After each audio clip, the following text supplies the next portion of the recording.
ఎన్నికలు అయిపోయాక 151 దాటుతాం మనము, 157 వస్తాయి అంటూ తమ కార్యకర్తలుగా ఇది ఫస్ట్ వాళ్ళ దగ్గరికి వెళ్ళారు. మన పీకే టీం, పీకే అనకూడదు అనుకుంటా, వాళ్ళు ఇప్పుడు పీకే నుంచి విడిపోయినటువంటి టీం కదా, వాళ్ళ దగ్గరికి వెళ్ళి చెప్పుకొచ్చారు జగన్మోహన్ రెడ్డి. ఆ తర్వాత విదేశాలకు వెళ్ళారు, వచ్చారు.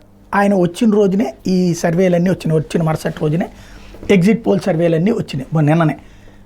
మొన్న ఎగ్జిట్ పోల్ సర్వేలన్నిట్లలో కూడా వైఎస్ఆర్ కాంగ్రెస్ పార్టీ అంటే ఆరామస్తాంది, తర్వాత టైమ్స్ నౌది, దైనిక్ భాస్కర్, ఈ మూడుతో పాటుగా ఆత్మసాక్షి, నాగన్న ఇట్లాంటి వాటిట్లో వైఎస్ఆర్ కాంగ్రెస్ పార్టీ ఉంది, మిగతాది అటుపక్కకు ఉంది. ఇప్పుడు టోటల్గా సీన్ కట్ చేస్తే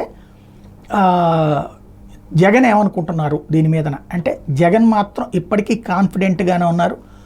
120కి తగ్గదు, 157 పైనే వస్తాయి అన్నటువంటిది జగన్ చెప్తున్నారు. తన సన్నిహితులు అడిగినటువంటి సందర్భంలో ఏంటి ఇట్లాగ ఉంది అంటే, అట్లుంటాయి లైట్ తీసుకోండి. మహిళలు 15% ఓట్లు ఎక్కువ వేశారు. మహిళల ఓటింగు మగవాళ్ళ కంటే 15% ఎక్కువ పడింది. మనకి ఏవి రావన్నది మనకు ముందే తెలుసు, ప్రభుత్వ ఉద్యోగులది కానీ, తర్వాత మగవాళ్ళ ఓటింగ్లో ఈ మద్యం ఇంపాక్ట్ వలన కొంత తేడా ఉంటుంది అన్నటువంటిది.